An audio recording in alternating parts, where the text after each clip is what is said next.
Bem, boa noite a todos e a todas. Meu nome é Beatriz, eu sou membro, né, da atual comissão gestora do Diretório Acadêmico. De início, eu gostaria de agradecer, em nome do Diretório Acadêmico 8 de dezembro, imensamente a presença do professor Roberto Lucchini, a presença de vocês que estão nos assistindo nesse evento. A gente vai dar início, então, né, da abertura à roda de conversa com o tema Entendendo a CPI da Covid-19 e seus efeitos jurídicos, em que a gente vai começar com a exposição, né, do professor Lucchini, e após a gente vai abrir espaço para dúvidas. E ao final também passaremos a lista de presença aos que querem a emissão de certificados. Bom, passo a palavra então ao professor Roberto Lucchini, que é professor associado do Departamento de Direito da Universidade Federal de Viçosa e doutor em Direito Internacional Público pela Universidade de Valência, na Espanha. É com você, professor. Obrigado, Beatriz. Todo mundo me ouvindo bem? Sim. Né? Bom, antes de mais nada, eu queria agradecer pelo convite, né, que me foi endereçado pelo DA. Para mim é um prazer estar aqui, a gente conversando a respeito disso. Né? Agradecer principalmente, agradecendo a pessoa da Beatriz, agradecendo a pessoa da Júlia também, que é minha aluna em Constitucional, que quem fez o contato direto comigo. Depois, gente, eu achei o e-mail do DA, viu? Estava na caixa de spam.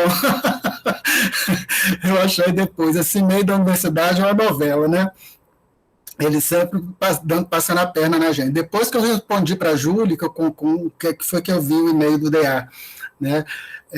Então, eu queria agradecer, né? Eu acho que é um prazer estar aqui. Quero dar boa noite para todo mundo, para a Beatriz, a Júlia, pessoal do DA, pessoal que está aqui assistindo a gente. Né? Eu acho que é um momento, é uma discussão importante a gente compreender essa questão da CPI, né, o que está acontecendo, como que isso vai se desenrolar. Eu queria dizer, como a própria Beatriz falou, a gente vai estar vendo aí a respeito da CPI da Covid e seus efeitos jurídicos. Né? Eu queria, antes de começar a falar, esclarecer que eu não fiquei, muita gente estava fazendo a CPI como se fosse um reality show, né? E eu não fiz isso, eu não dei conta de ficar assistindo assim, detalhes por detalhes da CPI, até porque a gente se estressa bastante, né, vendo tanta barbaridade, às vezes tanta coisa, né, as notícias, né, principais que a gente vai estar ali, e é exatamente isso que eu fiz. Então, a minha proposta aqui é a gente fazer, sim, um estudo, da gente compreender o que é uma comissão parlamentar de inquérito, e fazendo o link aí disso com o que a gente tem visto na CPI, né, e aí a gente conversar um pouco a respeito disso, né. Eu, como eu vou estar trabalhando aqui, vou estar mostrando para vocês, fiz uns slides lindos, vocês vão ver, né, porque eu acho que para mim é importante, até para eu seguir uma linha, o slide para mim, eu gosto de usá-lo até para a questão de ter uma linha de raciocínio, assim, de não deixar de falar nada, né? Eu às vezes me preocupo muito com isso, né? Então, vou começar a conversar com vocês aqui, e aí, Beatriz, eu não sei como é que vocês têm feito as questões de perguntas, né? Nesse caso, né, as pessoas, ao final, a gente vai abrir um espaço para dúvidas, né, quando terminar a exposição, mas caso já queiram ir fazendo perguntas ao chat, ao longo da exposição, pode ir fazendo, que a gente vai separando as perguntas e vai falando elas ao final. Então, tá joia. Tá certo, então. Tá? Bom, aqui... Olha só como é que ficou bonito o meu slide. Né? Entendendo, gente, então, a CPI da Covid-19 e seus efeitos jurídicos. Né? Então, aqui, a primeira coisa que eu imaginei da gente conversar é a gente compreender o que é uma CPI, o que é uma comissão parlamentar de inquérito. E a gente vai ver, na verdade, que o texto da Constituição, ele praticamente traz tudo a respeito da CPI. Né? O parágrafo 3º do artigo 58 da Constituição, ele traz toda a disciplina da Comissão Parlamentar de Inquérito. Eu falo que, para mim, é um dos textos legais mais felizes, assim, né, no sentido de trazer tudo aquilo que precisa falar a respeito, né, de um determinado tema, né? Então, o artigo 58, primeiro ele fala genericamente aqui no caput que o Congresso e as suas casas vão ter comissões permanentes e temporárias, né, que vão estar constituídas na forma e com as atribuições previstas no respectivo regimento ou no ato de que resultar a sua criação. Aqui seria o regimento interno da Câmara dos Deputados ou o regimento interno do Senado Federal. Tá? Não vou ficar aqui traçando detalhes muito específicos a respeito das comissões, né, para não ficar cansativo até para quem já fez, né, constitucional, e não ficar uma coisa muito ao longo. Então, e quem não fez, na próxima unidade aí de direito constitucional, nós vamos estar vendo a respeito das comissões, né, que existem, das comissões permanentes, das comissões temporárias, e a CPI, ela é um tipo de comissão temporária. Né? A gente vai ver que o parágrafo 3º ele diz que as comissões parlamentares de inquérito que terão poderes de investigação próprios das autoridades judiciais, depois nós vamos ver o que é isso, né? Além de outros previstos nos regimentos das respectivas casas, né, no regimento interno da Câmara e no regimento interno do Senado, serão criadas pela Câmara dos Deputados e pelo Senado Federal, em conjunto ou separadamente.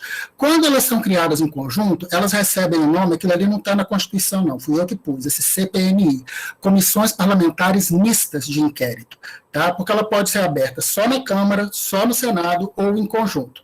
A CPI da Covid, por exemplo, é uma comissão aberta no Senado Federal, né? Mediante requerimento de 1/3 de seus membros, para apuração de fato determinado e por prazo certo, sendo suas conclusões, se for o caso, encaminhadas ao Ministério Público para que promova a responsabilidade civil ou criminal dos infratores. E aí a gente vê que está tudo colocado aqui nesse parágrafo 3º. Eu vou até esmiuçando ele aqui com vocês, né, explicando esses detalhes aqui do parágrafo 3º, mas está tudo colocado aqui. Né? A gente vê, por exemplo, quando se fala, que já até adiantando um pouco, quando fala mediante requerimento de 1/3 dos seus membros, aqui é interessante que a Comissão Parlamentar de Inquérito ela é vista pela maioria dos constitucionalistas como sendo um mecanismo de garantia do direito das minorias presentes no Congresso. Né? Até porque, uma vez que estejam presentes os requisitos para a instalação, né, da Comissão Parlamentar de Inquérito, ela não necessariamente tem que ser aprovada, por exemplo, no plenário, nem da Câmara, nem do Senado. Né? Então, de uma certa forma,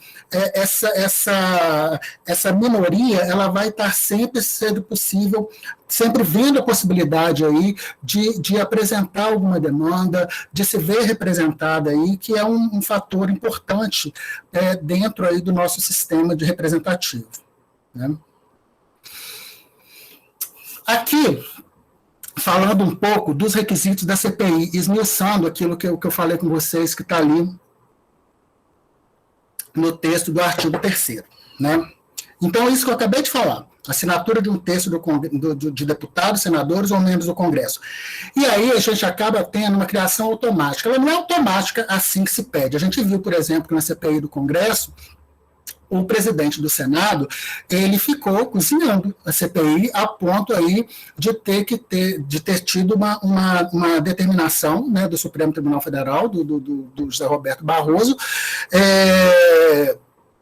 para que fosse aberta a CPI, né, porque, na verdade, não se justificava, não havia aí uma discricionariedade, no caso do presidente do Senado, de abrir ou não abrir a CPI, né, de dar continuidade ou não, né, ele tinha que dar continuidade.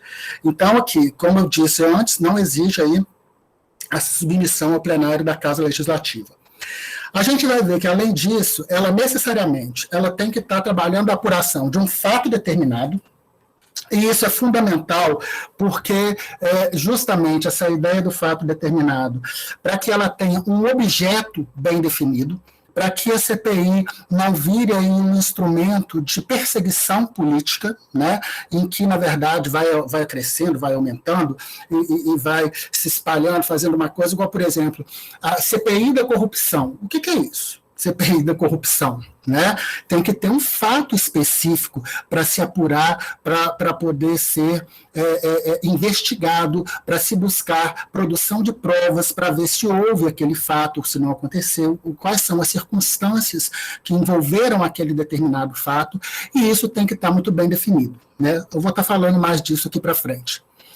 Precisa de ter também um prazo certo. A CPI é comissão temporária, então ela não pode aí deixar de ter, e normalmente esses prazos vão estar estipulados. O regimento interno da Câmara fala, né, em 3 meses, prorrogáveis por mais metade, embora não haja aí um rigor muito grande na adoção desse prazo, porque não existe uma limitação do número de prorrogações que pode haver, né? O regimento interno do Senado não fala nada, ele é silente nesse sentido.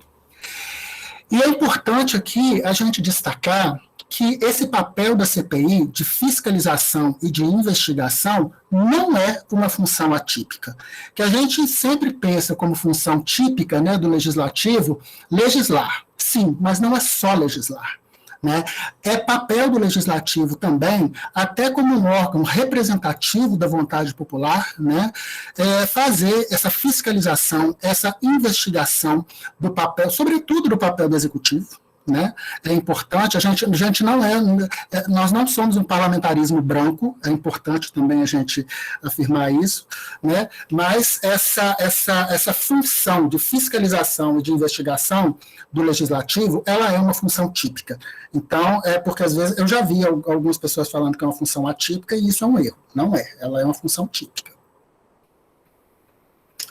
Falando aqui mais a respeito dessa questão do fato determinado, né? Como eu disse para vocês, tem que ser fatos precisos, tem que ser fatos determinados, tem que estar muito bem delimitado qual que é o objeto de investigação, e mais, tem que estar necessariamente relacionado ao interesse público, porque senão não tem motivo, não tem porquê, né, o legislativo está atuando, ele tá investigando isso. Ainda que ele possa estar relacionado a interesses particulares, né, como a gente tem visto aí também em vários momentos da CPI, inclusive com a possibilidade de quebra, né, de sigilo fiscal, de sigilo telefônico, de sigilo bancário, de vários investigados da CPI. Né? Então, desde que essa esfera particular haja relação aí com o interesse público, que isso gere algum tipo de interesse público, que gere algum tipo de necessidade de atuação, de preservação desse bem público, né, vai ser possível o trabalho da CPI. Né?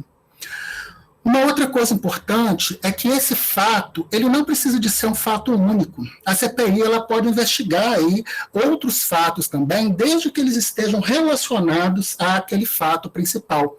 A gente vê, por exemplo, que a CPI da Covid, ela começou, né, basicamente, o motivo inicial foi a crise de oxigênio no Amazonas, né? Foi o pontapé inicial ali da atividade da CPI, mas a gente vê que foi se trabalhando mais uma série de coisas, né? A gente vê que foi incluído aí depois a questão da indicação, né, do governo de remédios que não tinham eficácia contra a Covid, como a ivermectina e a hidroxicloroquina. Depois veio a questão aí das vacinas, né, do atraso na compra das vacinas, também da possibilidade de fraudes aí, de corrupção na compra das vacinas em si, né? Então a gente vê que são todos fatos, na verdade, que estão conexos com essa ideia. O objetivo da CPI, na verdade, da Covid, é trabalhar, é investigar, né, a idoneidade ou a inidoneidade do governo na condução, né, dessa crise sanitária que nós estamos vivendo. Então, a partir daí, esses outros fatos que vão surgindo, inclusive no próprio movimento da investigação, de trabalho da CPI, vão estar surgindo, né, esses novos fatos, e eles acabam compondo ali o corpo, né, o objeto dessa investigação. Ele acaba, é natural que isso aconteça. O importante é que sempre se faça esse aditamento do objeto inicial da comissão, que isso sempre vai se acrescentando, esses fatos novos vão sendo acrescentados ali, tá? Aqui eu trouxe, não vou ler isso tudo, não se apavorem, né? Eu trouxe aqui qual que era a finalidade, né, desse fato da CPI da Covid, isso eu tirei do site do Senado Federal, né? E aqui, inclusive, ela também prevê a questão do prazo, né, apurar no prazo de 90 dias, a princípio foi 90 dias, depois prorrogou, ela está prorrogada até novembro, embora o objetivo dos congressistas aí, dos senadores, seja apresentar o relatório final agora em setembro, né?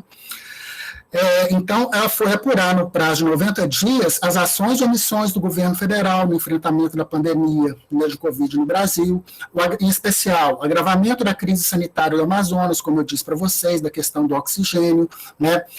Irregularidades em contratos, fraudes, licitações, superfaturamentos, desvios de recursos públicos, assinatura de contratos, e pá. Então, a gente vê, na verdade, como eu disse, não vou ler isso tudo, né, a gente vê, na verdade, que, inclusive, está bem definido, né, a questão da finalidade da CPI, de qual que é o objeto, né, do que vai se estudar. Isso é o que está presente no site do Senado, e no UOL Notícias também consta que aí, inclusive, mostra de uma forma mais clara que como que esse objeto de investigação, né, como que esse fato ele acabou se ampliando, foram surgindo outros fatos que foram levando aí a necessidade de uma investigação maior, né? Então, o UOL Notícias, ele destaca, né, essa questão que os principais focos no início foram aí o próprio governo, né, contrário a medidas sanitárias. Eu acho que todos nós nos lembramos de como que o Nelson Mandetta, eu acho que ele até surpreendeu todo mundo, né, no início da pandemia. Eu lembro que o pessoal falava, nossa, mas ele está tendo, ainda bem que o Mandetta está no Ministério da Saúde, que ele está fazendo uma condução bastante boa, uma condição bastante eficiente da questão da pandemia, mas a gente se lembra de como que o presidente, na verdade, acabava contestando e desautorizando, né, o próprio ministro da Saúde, escolhido por ele, né? Então, a gente vê que depois surgiu o atraso na compra de vacinas, divulgação de investimento de dinheiro público em tratamentos ineficazes, né, a questão da hidroxicloroquina e da ivermectina.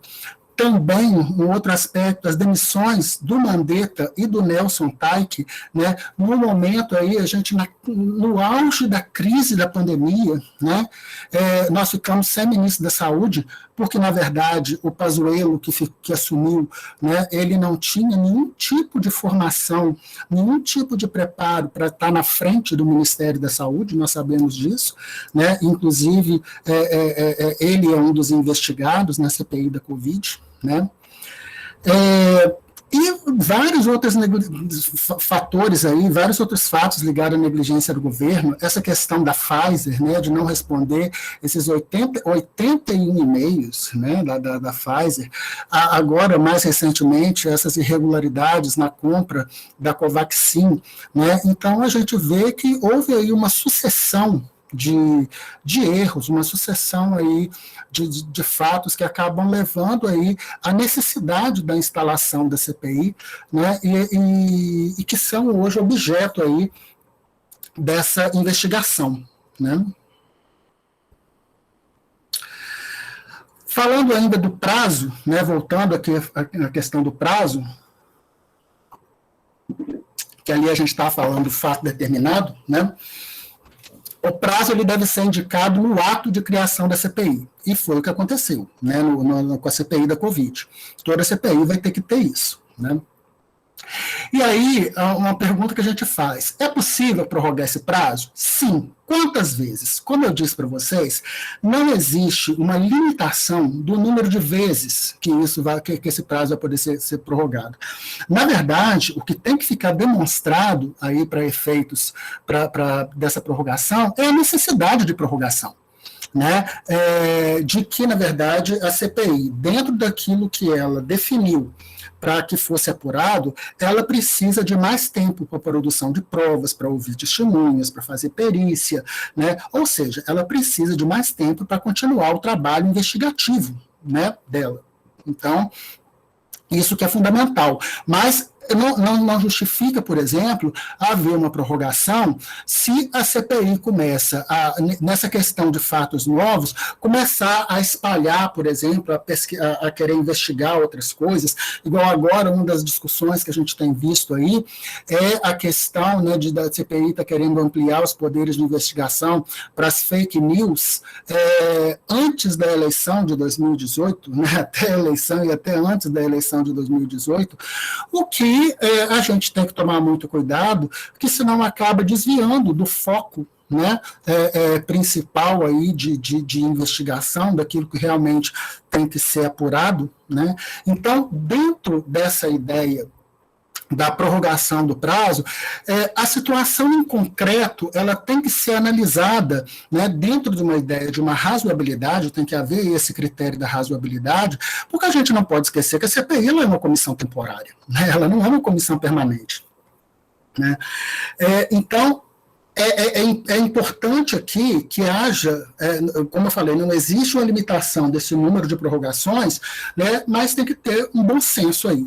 Né, nos termos aqui da Lei 1579 de 1952, ela não pode, por exemplo, ultrapassar a legislatura. A legislatura ela é aquele período de 4 anos, né, para o qual os deputados são eleitos, né, o período de um mandato, né, então ela não pode aí, se estiver chegando no final da legislatura, ela vai ter que encerrar os trabalhos dela e apresentar ou não o relatório final, se ela não tiver concluído, né, esses trabalhos, mas ela não pode atravessar uma legislatura, né, de uma legislatura para outra. Aqui eu trouxe os prazos, né, da CPI da Covid, já que a gente está falando de termo certo. Ela foi instalada em 27 de abril, o prazo final era 7 de agosto, né, a gente teve, inclusive, o período de recesso, a CPI voltou dia 3 de agosto, se não me engano, os trabalhos, e a prorrogação foi feita aí até 5 de novembro desse ano. Mas, como eu disse para vocês anteriormente, a ideia que está correndo, né, que está dominando dentro da CPI, é de que o relatório final vai ser entregue agora no próximo mês de setembro. Até porque um dos receios, né, que a CPI, que os membros da CPI têm, é de um certo cansaço, de um certo esgotamento do próprio tema, né, da própria ideia da CPI. A gente vê a CPI tomou conta da vida da gente de uma forma assim, muito intensa. Eu acho graça, a minha irmã, ela tem assistido, ela me contou que ela acorda de manhã e já vê, se estiver passando CPI, que ela assiste CPI o tempo inteiro, né, tipo reality show mesmo. E como ela, eu sei que várias pessoas estão fazendo isso, né? E aqui eu só subraiei aqui para vocês, resolvi destacar aqui essa ideia, aquilo que eu já falei anteriormente, que na verdade, né, a CPI ela foi instaurada aí por força de uma determinação do Luiz Roberto Barroso para que o Rodrigo Pacheco criasse essa comissão. Né? E nessa decisão, o Barroso ele defendeu a tese, né, de que seria responsabilidade do presidente da mesa diretora da Casa Legislativa, no caso, né, do Rodrigo Pacheco, a definição da agenda e das prioridades. Sim, mas que essa prerrogativa ela não poderia ferir esse direito constitucional do terço de parlamentares favoráveis à criação da CPI. Porque, na verdade, o que ele alegava é que a abertura ou não da CPI estava nesse âmbito de competência dele aqui, de definição da agenda e das prioridades do Senado Federal. Né? E a gente não pode esquecer, gente, que a CPI ela é formada por senadores, por deputados, né, em conjunto, separadamente, como a gente viu, e a grande maioria deles não tem formação jurídica. Né? Então, a gente acaba tendo uma situação aí de uma politização muito grande, né? É comum acontecer isso no âmbito das CPIs. Eu acho até que essa CPI está sendo até muito bem conduzida, né? A CPI da Covid, a gente não está vendo aí grandes desvios do que a CPI deveria fazer, tem que fazer, né? Mas eu estou colocando isso até porque a gente não pode deixar de ver aí que existe um conteúdo político muito grande, né, dentro da CPI, como acontece também no processo de impeachment, né, do presidente da República, e não só dele, né, do impeachment de maneira geral. Então, é fundamental aí, na verdade, a presença inclusive da questão dos advogados que acompanham aí os investigados, que acompanham inclusive as testemunhas, né, para evitar qualquer tipo de abuso aí no momento de colheita dos depoimentos. Então é fundamental que haja sempre uma preocupação aí com seguir o que a lei determina, né, para garantir aí do próprio funcionamento do trabalho da CPI, para que não seja perdido, né, esse trabalho da CPI. Isso é uma coisa que costuma acontecer também, a gente vê em processos administrativos, né, a gente vê que na universidade, às vezes, o pessoal fica querendo que a gente do direito participe de tudo quanto é comissão dentro da universidade, justamente para garantir a validade do trabalho das comissões né, das comissões administrativas, das comissões de inquérito que a gente tem na universidade. Então, na verdade, é muito importante a gente visualizar essa realidade que acontece aí dentro da CPI. Tá? Aqui eu trouxe só a título de ilustração, só para a gente saber quem são, né, os integrantes da CPI. Eu acho que isso praticamente todo mundo já deve estar sabendo, né, dos membros. E eu chamo atenção aqui para uma coisa, que na CPI não houve indicação de nenhum partido indicou senadora, indicou mulheres, né? Então, em virtude disso, a bancada feminina do Senado, cuja presidente é Simone Tebet, do MDB, né, houve aí um acordo com os integrantes da CPI de que em todas as reuniões elas pudessem ter uma senadora presente, inclusive algumas delas, a Simone Tebet, inclusive também, assumiu aí a presidência da CPI em alguns momentos, porém elas não podem votar, né? Elas podem fazer perguntas, elas podem fazer colocações e tudo mais, mas elas não podem votar porque elas não são membros, né, da CPI. Mas houve uma crítica muito grande aí nesse sentido, uma crítica absolutamente procedente, né, de não ter nenhuma mulher. E aí os partidos, é importante a gente, né, colocar que essa CPI ela é indicada, os membros são indicados pelos partidos, né, nenhum partido indicou mulheres para a composição da CPI, né? E depois ainda tem quem diga que não existe preconceito. Os investigados, uma lista, se eu não li aqui, eu não vou ler dos investigados, né, mas a gente sabe que o atual ministro da Saúde ele não começou como investigado, até porque, né, ele entrou depois do início da CPI, mas a gente vê, por exemplo, que aqui ele e o Eduardo Pazuello, né, que o ministro e o ex-ministro aí viraram, né, investigados, eles eram testemunhas e acabaram virando investigados, assim como o Ernesto Araújo, o Fábio, o Agingarten, né, e essas outras, a Mayra Pinheiro, que foi um vexame, né, a doutora Cloroquina, a Nise Yamaguchi, também defendendo ali posições absurdas ali dentro, e recentemente foram incluídos na lista o Ricardo Barros, que é o líder do governo na Câmara, né, dos deputados, o Roberto Ferreira Dias, que era ex-diretor da logística do Ministério da Saúde, que inclusive teve a prisão decretada pelo presidente da CPI, né, a prisão em flagrante, decretada, que depois foi relaxada pelo STJ, se não me engano, eu acho que foi o STJ, não me lembro se foi o STJ ou o STF, né, que fez o relaxamento. Não, foi um juiz, foi um juiz da federal, se não me engano. Sei que a prisão foi relaxada, né? O Ricardo Barros, inclusive, que acabou virando investigado, em virtude até de foi uma atuação bastante incisiva aí, eu lembro da Simone Tebet, aí foi uma das partes que eu assisti realmente, né, na Inquisição aí do Luiz Miranda, que era o deputado federal, o irmão dele também era funcionário público, que trabalhava no Ministério da Saúde aí, com essa questão das compras, né, de vacinas e tudo mais, e foi o Luiz Miranda que acabou revelando, né, que o presidente tinha mencionado que o Ricardo Barros estava envolvido nesse rolo, né, foi até esse termo, eu acho que ele usou, da Covaxin. E isso acabou fazendo com que o Ricardo Barros fosse parar primeiro como testemunha, né, na CPI. Ele ainda disse que a CPI estava atrapalhando a compra, né, a negociação da compra de vacinas, uma coisa absurda que também gerou um quiprocó muito grande lá dentro da CPI, né, e ele acabou virando investigado também dentro da CPI, né. E aí, a gente compreender o que a CPI pode fazer. O que é, por exemplo, quando se fala, né, poderes de investigação de autoridade judicial. O que é isso? Né? Isso aqui foi, inclusive, não vou entrar em detalhes, mas foi uma inspiração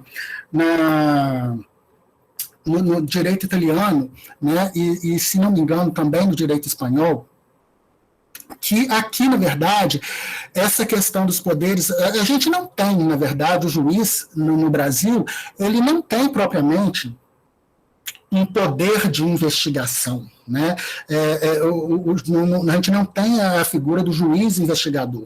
Isso, inclusive, é mais uma questão até mais afeita a questões de processo penal, né? Que aí aqui até eu me furto a fazer uma análise mais profunda, por não ser minha área, que o professor Fernando ele estaria fazendo uma análise mais detalhada, mas é importante dizer, explicar aqui, eu acho que a gente compreendeu o que é esse poder de investigação dos juízes, né?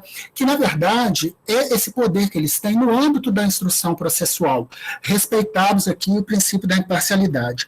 E acaba que isso vai estar acontecendo no sentido de o juiz ele poder, para formar o seu convencimento, uma vez que chega a ele uma determinada demanda, para que ele chegue à conclusão, né, a respeito daquele fato, ele, né, de ofício, ele pode aí pedir a produção de qualquer tipo de prova, né, ele pode aí, desde que seja fundamentada essa prova e que haja aí respeito aos direitos e garantias fundamentais, né. Então, nesse aspecto, o juiz, até que ele forme o seu convencimento, inclusive ele pode, uma coisa que vocês também devem saber, quem já fez processo já deve ter visto, às vezes um advogado, por exemplo, ele arrola lá para uma audiência 15 testemunhas. O juiz não é obrigado a ouvir as 15 testemunhas. Ele pode ouvir um determinado número de testemunhas e entender que as testemunhas que ele ouviu já são suficientes para formar o convencimento dele, né? É claro que isso aí, o advogado vai ter o direito de falar, não, mas eu tenho tal e tal testemunhas que são fundamentais, né? Isso aí ali no caso concreto que vai ser analisado. Mas aqui é dentro dessa necessidade, né, desse poder que o juiz tem para formar o seu convencimento, que existe essa ideia desses poderes de investigação de autoridade judicial. E que aí a CPI, por analogia, ela vai ter esse mesmo tipo de poder, né, para solicitar aí a produção de provas, e aí podendo ouvir testemunhas, interrogar acusados, acariação, inspeções, constituição de fato, acesso a dados reservados, e toda prova que for necessária, desde que fundamentada, tá? E não sejam violados os direitos e garantias fundamentais para formar o convencimento ali dos membros da CPI, tá? Para poder investigar aquele fato, o que está acontecendo. O que a CPI não pode fazer? Prisões. A CPI não pode decretar prisão preventiva, prisão provisória, nada disso. Isso tudo é prerrogativa, né, do judiciário. Aliás, esses 3 itens aqui, que estão previstos no artigo 5º, formam o que a gente chama de cláusulas de reserva de jurisdição. Ou seja, isso forma um núcleo duro aqui, protegido constitucionalmente, né, de direitos e garantias fundamentais, que só podem ser relativizados via poder judiciário, só com decisão judicial. É a questão de preservação do domicílio, é a questão de preservação do direito à liberdade, do direito de ir e vir, né, da liberdade de comunicação. Então, todos esses itens, prisão, igual a prisão que aconteceu, né, que o presidente da CPI prendeu esqueci o nome dele, né? Deixa eu voltar aqui para lembrar, que prendeu o Roberto Dias, né? Foi uma prisão em flagrante, né? E aí, buscas e apreensões domiciliares, interceptações de comunicações telefônicas, nada disso a CPI pode fazer. Se ela achar que precisa de fazer isso, ela tem que se reportar ao juiz competente para poder solicitar isso através de um mandato, né, de um mandado judicial. Tá? E aí, uma coisa que é importante, né, que ela pode fazer, aí a CPI pode, é a quebra de sigilo. A quebra de sigilo bancário, fiscal, telefônico, ela é possível, né, dos investigados. Mas ela também tem que ser motivada, tem que ficar demonstrado necessidade e utilidade dessa medida. E isso também tem que ser feito em caráter excepcional. A gente tem que lembrar, gente, às vezes, eu ouvi alguns comentários, pessoal falando, mas essa CPI está muito branda, eles tinham que ser mais incisivos. Nós temos que lembrar que, por mais que a gente olhe para uma situação e que a gente entenda que é plausível, né, provar determinados fatos, determinadas situações, ainda que a gente esteja vendo o cometimento de absurdos, a gente tem que tomar muito cuidado com medidas que possam aí vir contra essas garantias processuais, né, que possam ofender aí o devido processo legal, que ofendam aí o princípio do contraditório, que ofendam aí os direitos e garantias fundamentais, porque, na verdade, a gente abre aí uma possibilidade de relativização que hoje está sendo usada lá contra o outro, mas amanhã ela pode ser usada contra nós, né? Então a gente tem que tomar muito cuidado com isso, né? Com essa ideia de como que isso deve ser feito. Então, por isso que essa ideia de necessidade, de utilidade, de excepcionalidade, ela tem que ser observada. Principalmente quando a gente está falando de uma situação, de uma possibilidade de quebra, né, de sigilo, em que aqui, nesse caso, não vai estar envolvida uma decisão judicial, né? Então, é muito complicado isso. E aqui é importante a gente fazer uma diferenciação, porque eu disse aqui anteriormente, né, no slide anterior, que interceptação de comunicações telefônicas a CPI não podia fazer. Mas aqui eu disse que ela pode quebrar sigilo telefônico. São coisas diferentes. Tá? A interceptação telefônica, nela, quando ela é permitida, é grampear telefone, né? Vai ser ouvida a conversa entre os interlocutores, né? Então, tudo aquilo que eles estiverem falando vai ser ouvido. Quando a gente fala de quebra de sigilo telefônico, não é isso que acontece. Na quebra de sigilo telefônico, o que se obtém são os dados da ligação, os números, né, das linhas telefônicas que mantiveram contato, o tempo de ligação, a hora, o dia, né? Então, são coisas diferentes. A interceptação telefônica precisa de autorização judicial. O sigilo, a quebra de sigilo telefônico, não. Mas tem que ser lá, justificado, tudo, igual eu falei anteriormente. O STF, desde 99, ele entende que as CPIs elas não podem decretar, por exemplo, a indisponibilidade de bens ou medidas similares, como, por exemplo, sequestro de bens, arresto, hipoteca, nada disso a CPI pode estar fazendo, porque, na verdade, isso acaba sendo aí ferindo o próprio direito de propriedade. Então, necessariamente, numa situação dessa também, isso só poderia ocorrer aí, segundo o entendimento do STF, através de uma medida judicial. Tá? Se precisar, isso que eu acabei de falar, se precisar dessas medidas, inclusive das medidas que estão ligadas lá anteriormente à chamada cláusula de reserva jurisdicional, precisa de haver essa solicitação ao judiciário, que ele que é competente para isso. Tá? Uma outra situação, os investigados e as testemunhas, eles vão ser intimados diretamente pelas CPIs. Mas se eles não comparecerem, por favor, não venha com essa ideia de condução coercitiva. Né? Isso foi muito mal utilizado ultimamente no Brasil. E se elas não comparecem, então, por um motivo justificado, o que a CPI tem que fazer é que essa intimação ela deve ser solicitada ao juiz criminal competente. Vai ver qual que é o juiz que vai ser competente para fazer isso, né, e haver essa intimação a esse juiz, então, para que ele faça a intimação.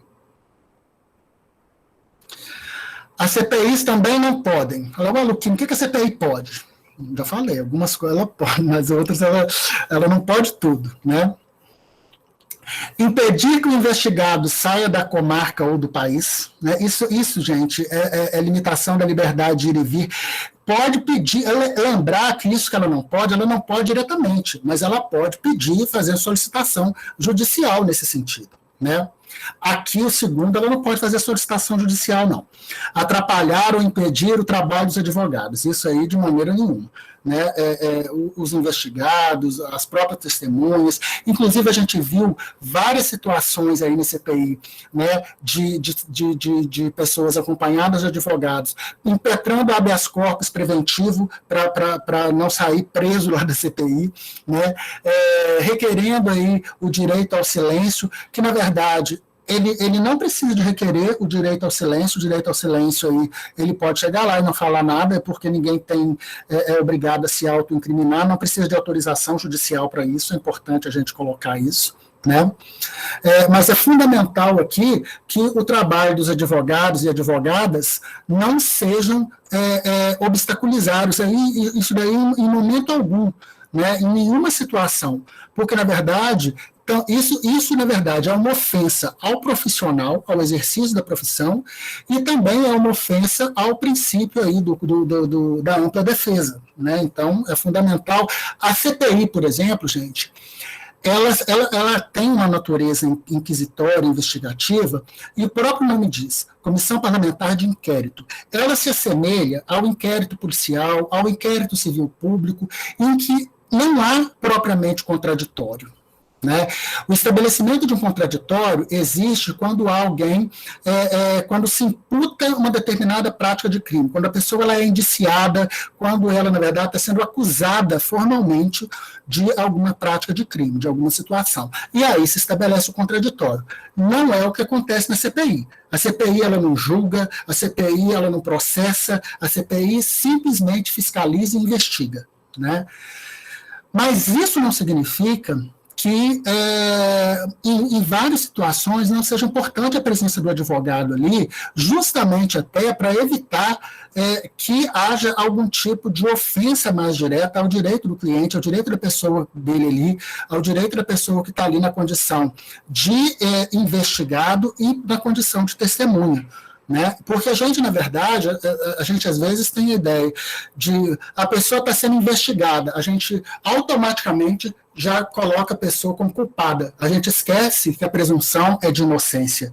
Né? E isso a gente não pode deixar de esquecer. E é fundamental o papel do advogado, tá? Justamente para fazer cumprir a lei nesse sentido. Né? As CPIs também não podem quebrar o sigilo imposto a um processo que corre em segredo de justiça, nem pensar uma situação dessa. Né? Isso aqui seria um absurdo. Seria, na verdade, a CPI está passando por cima do judiciário. Né? Um outro aspecto importante é que as decisões das CPIs, elas não são nunca monocráticas. Necessariamente, as decisões elas têm que ser tomadas em colegiado, elas têm que ser votadas. Né? Então, não existe... na verdade, eu ia falar, mas o Omar Aziz, ele decretou, ele deu voz de prisão lá para o sujeito. A gente tem que lembrar que prisão em flagrante, qualquer um de nós pode fazer. Né? Ele atuando ali como cidadão, ele, Omar Aziz, ele poderia fazer essa prisão. Né? Mas as decisões da CPI são sempre tomadas de forma colegiada. Né? Tanto é que o Randolph ele queria convocar o presidente Bolsonaro, né? E isso não foi aprovado na CPI. Eu acho que não foi nem levado à votação, se não me engano.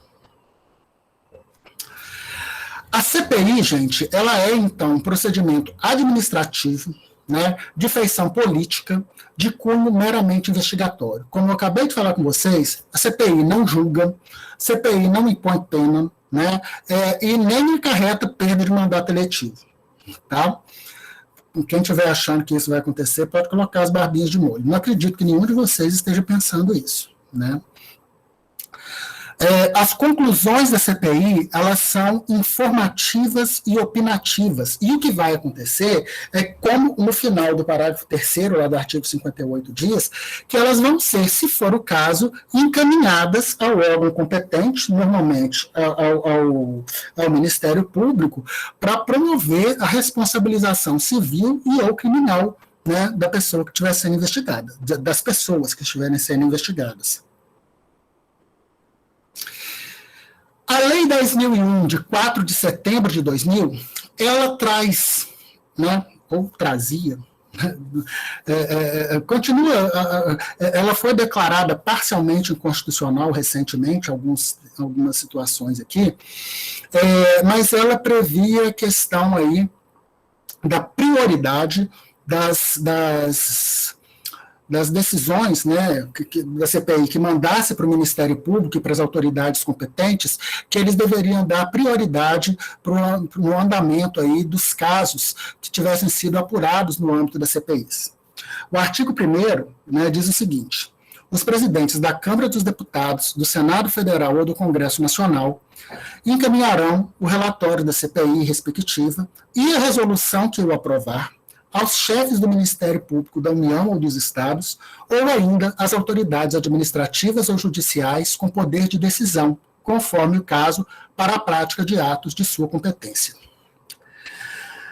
Em 2015, a Procuradoria-Geral da República entrou com uma ação direta de inconstitucionalidade, pedindo aí a inconstitucionalidade do artigo 2º, do artigo 3º e do artigo 4º da Constituição.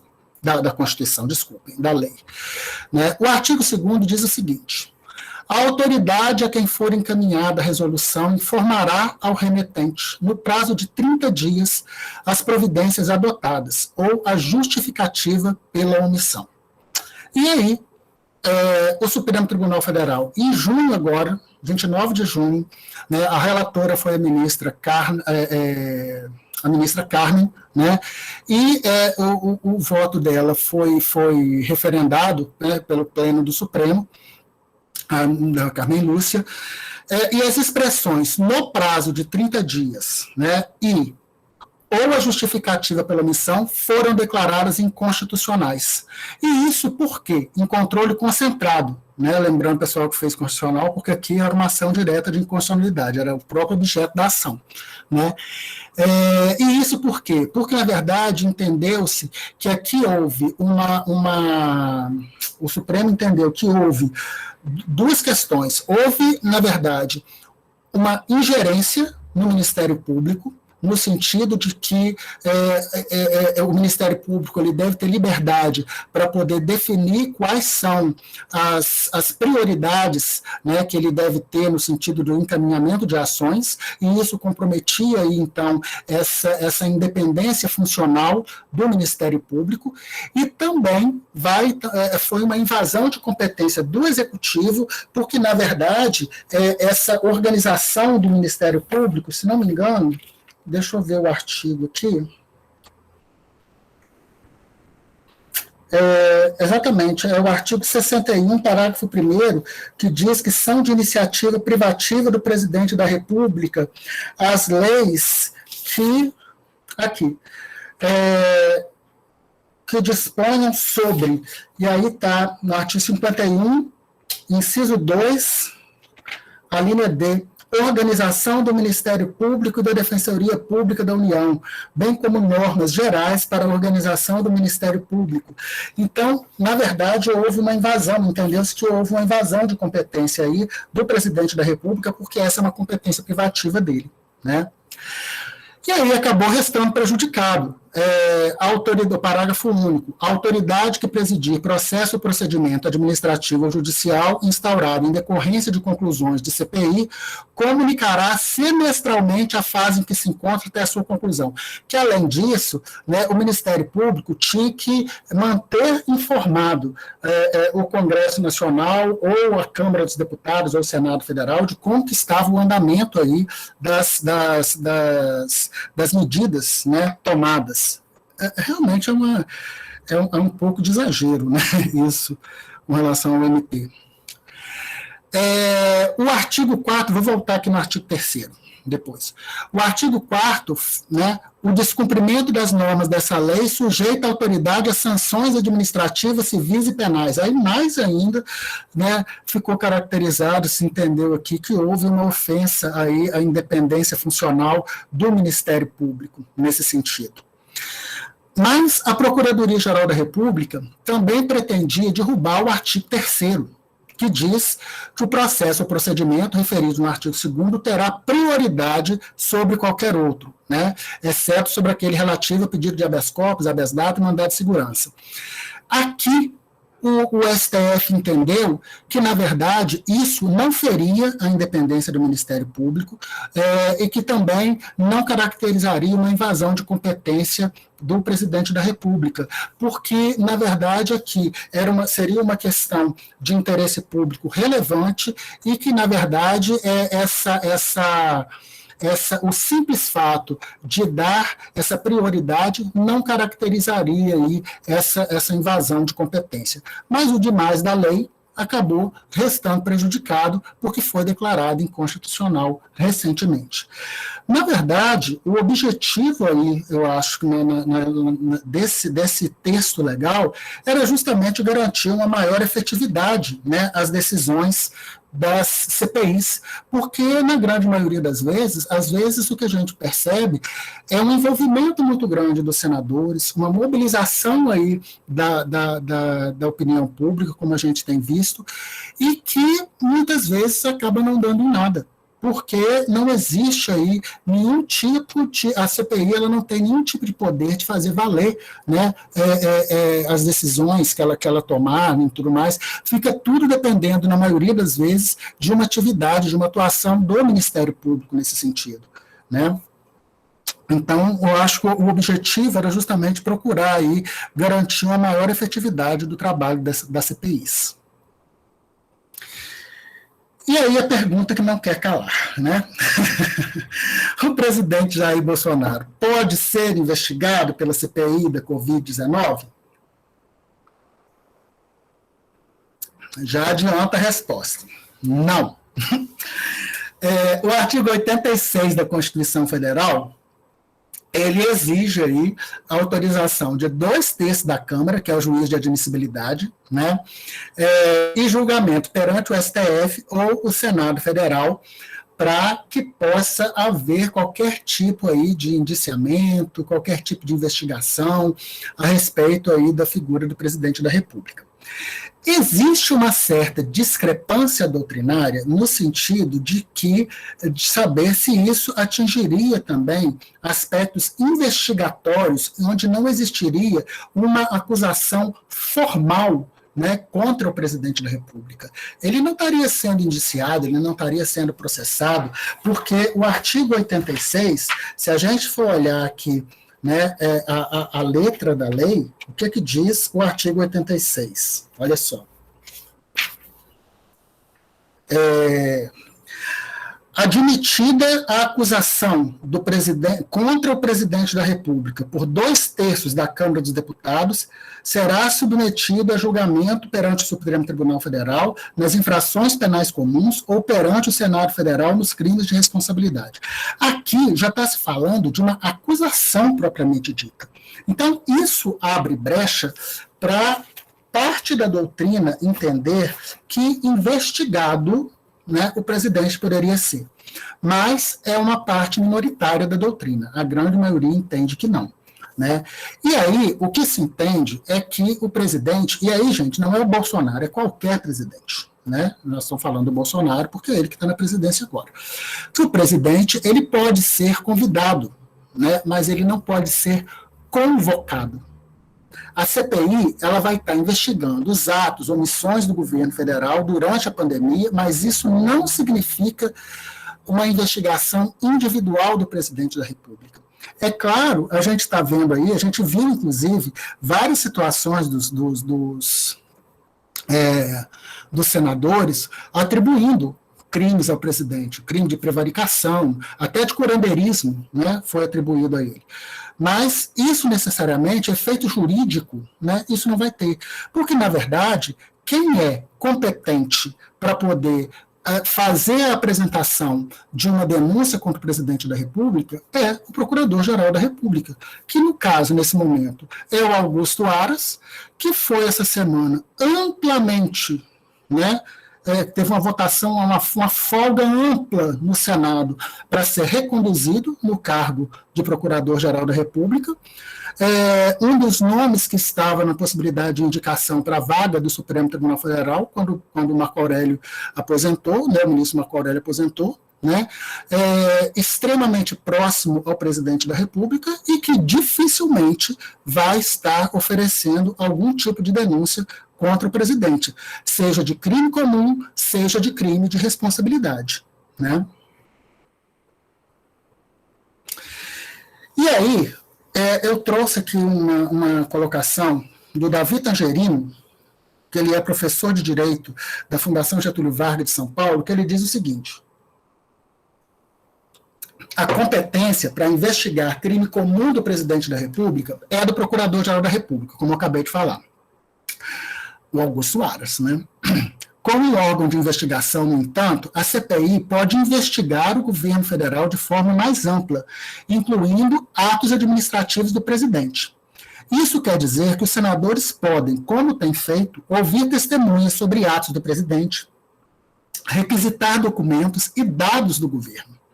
Apesar de não considerar Bolsonaro formalmente investigado por um crime comum, como crime contra a saúde pública, por exemplo, a CPI pode chegar à conclusão de que há indícios de cometimento desse crime. Nesse caso, o relatório seria encaminhado ao Procurador-Geral da República, que avaliaria se há material suficiente para encaminhar uma denúncia ao STF, né? O que dificilmente vai estar acontecendo. E aí, terminando a minha fala aqui, né? Às vezes talvez a gente fique muito, a gente está vendo aí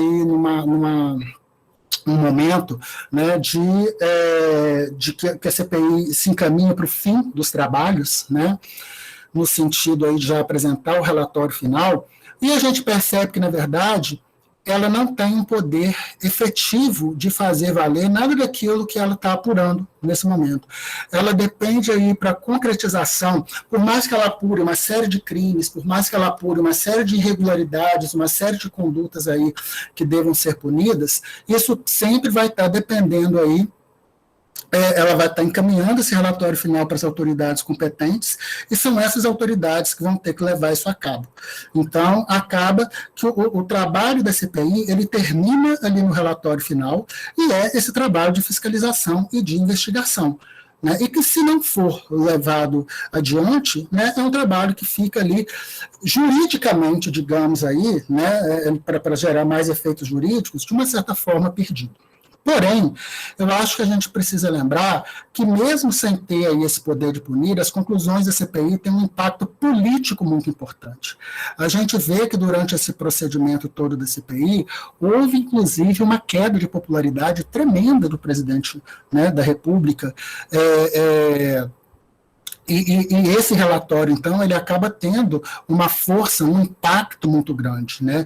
Eu acho que talvez das principais vantagens que a CPI tem é isso, dessa fiscalização, de expor, de mostrar aquilo que está acontecendo, de promover esse debate público, né, que é tão importante numa democracia tão frágil ainda como a nossa, né? Bom, gente, era isso que eu tinha para falar. Vocês desculpem se eu me estendi, né, um pouco aqui. É que acaba que é muita coisa, né, para a gente estar falando. Deixa eu parar a apresentação aqui, para a gente poder conversar, né?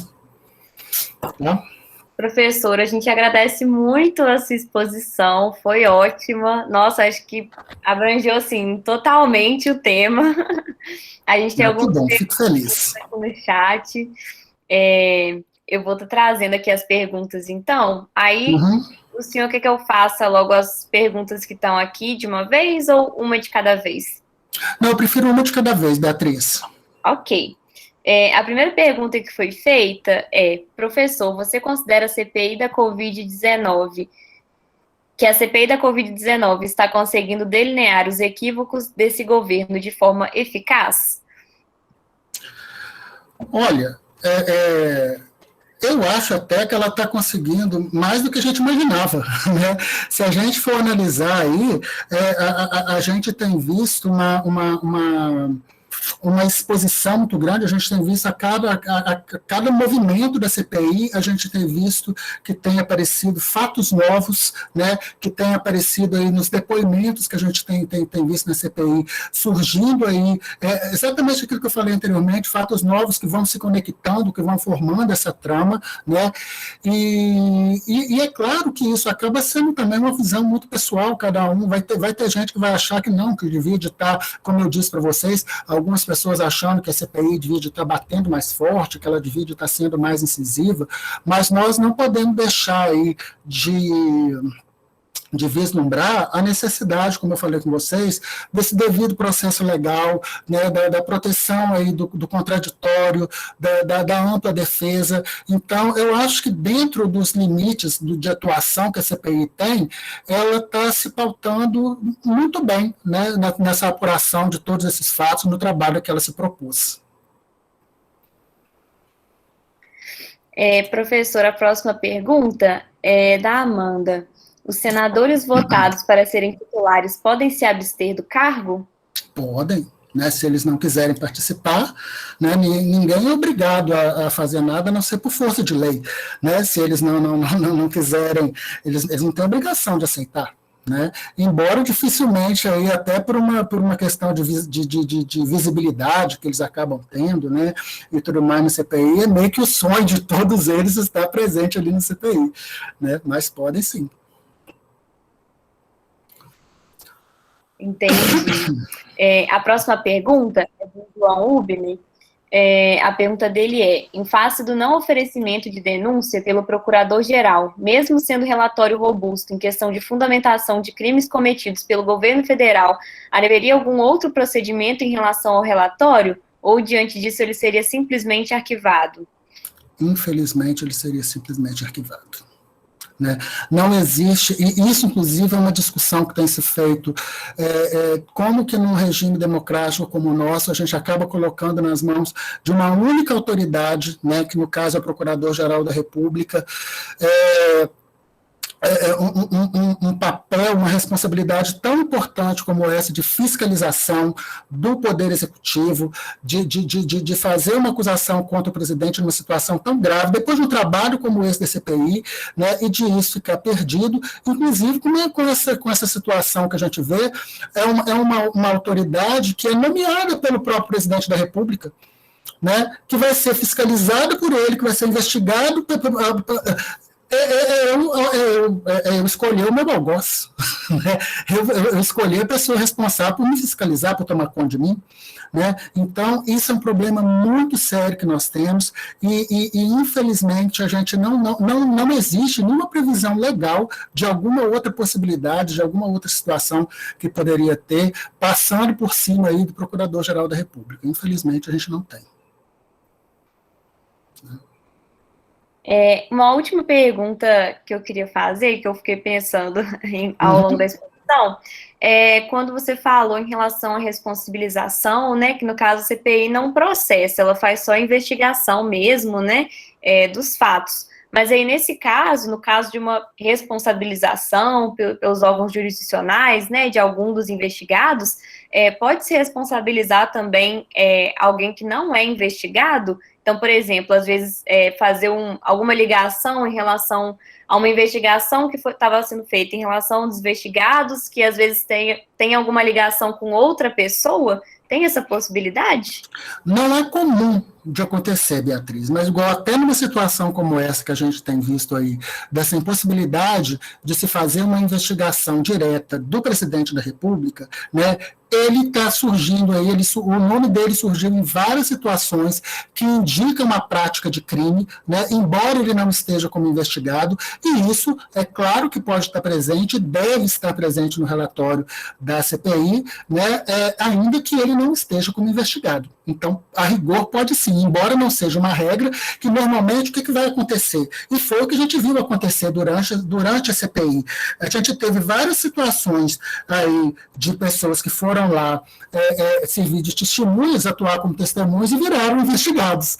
Né? A gente vê que isso tem sido uma tônica da CPI. Então, normalmente é isso que vai estar acontecendo. Mas, excepcionalmente, pode acontecer. Isso aí que você perguntou, sim, principalmente numa situação como essa aí, dessa impossibilidade de se investigar diretamente o presidente, né? Mas dele ter surgido tantas vezes aí e com indícios sérios de prática de crime, tanto comum como crime de responsabilidade. Né? A Amanda fez outra pergunta aqui. Por que mesmo com o direito ao silêncio dos depoentes, os advogados costumam requerer? Porque eles não costumam ser respeitados. Né? Infelizmente, os nossos direitos, se todo mundo respeitasse os nossos direitos, a gente não precisasse de brigar por eles, seria uma maravilha. Né? Mas por isso que é importante, e por isso que nós vamos ter trabalho sempre, gente, nós no direito, porque vai ter sempre a necessidade das pessoas estarem se defendendo, né? Porque elas vão estar sempre procurando, vai ter sempre um querendo tirar seu direito, querendo não fazer ele valer. Então, por isso que existe essa necessidade da reafirmação. Como eu disse, o direito ao silêncio, a rigor, não tem necessidade de ninguém pedir judicialmente para poder ficar calado. Isso não existe. Né? Isso daí é uma prerrogativa nossa, mas diante da situação que a gente tem visto aí, né, e por isso até que é tão importante ali a presença do advogado. Como eu falei com vocês, normalmente as comissões parlamentares de inquérito, isso acontece também nas comissões administrativas, nos inquéritos administrativos, são pessoas que não têm formação jurídica. Então, na verdade, inclusive, muita gente acha que aquilo que está escrito ali é bobagem, que não precisa de seguir. Né? Então, e faz uma condução política, né? E muitas vezes individualista, em detrimento de uma análise jurídica da situação. Né? Entendido, professor. Eu vi que a gente não teve mais nenhuma dúvida aqui no chat, né? A lista de presença já foi disponibilizada também para aqueles que quiserem emissão de certificado. Novamente, a gente agradece muito a sua participação aqui com a gente na roda, a participação de todo mundo que está assistindo, né? A gente fica muito feliz. Se o senhor quiser fazer alguma última consideração também, fique à vontade. Tá, joia. Bom, eu também quero agradecer, Beatriz, né, as pessoas que estiveram aqui, todo mundo que esteve aqui, né, participando. Eu acho que é muito importante, a gente sempre fala, né, de democracia, e a democracia ela é construída através da participação popular, e apesar, igual como eu falei, pode ser que, né, no término da minha fala, a gente esteja meio que até um pouco desanimado, né, a gente vê, mas então a CPI não vai dar em nada, né?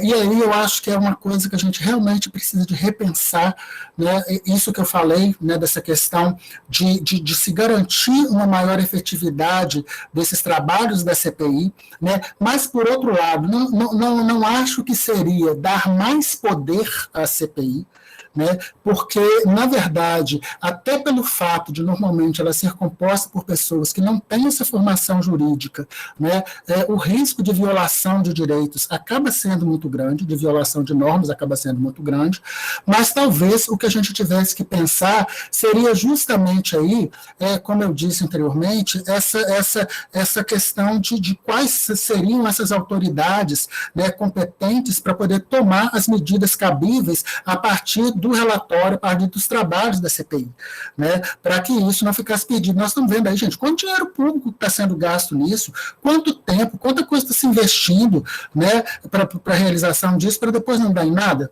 Né? E não dá em nada juridicamente falando, isso que eu estou colocando. Né? Agora, por outro lado, é aquilo que eu falei, a gente vê, por exemplo, que houve um aspecto de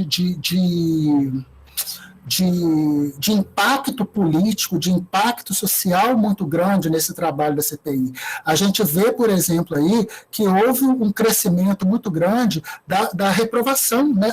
Tem lá aquele núcleo duro que apoia o governo, seja lá o que for que ele fizer, mas muitas pessoas, né, elas eu também, André, saudade dos grupos, eu vi a mensagem do André aqui, saudade dos grupos de estudo. Semestre que vem tem mais. Né? Presencial, semipresencial, online, não sei, mas vai ter. Né? Vamos ver o que nos espera semestre que vem.